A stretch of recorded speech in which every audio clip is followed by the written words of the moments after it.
So, anong problem natin sa hair? Yung dito po, ma'am. Tapos, yung Color. color. Tapos, ang gusto mo kasi kanina, ang bet mo is magpapa hair rebonding ka kasi ang problem ng hair mo is kulot na yung taas. Wala naman tayong problema sa baba, dry lang talaga. So, ito yung pinaka-focus natin kasi ito yung gagawin natin. Para mawala yung dry niya is iba-Brasilia natin yung hair mo. And then, as your request, kailangan natin ipantay yung color mo dahil nga dark, light. Nakikita mo, dark, light, and dark pa rin dito.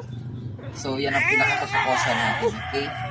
So, keep in watch mga madam. Tingnan natin kung ano magiging result ng buhok ni madam. Ito yung likod niya.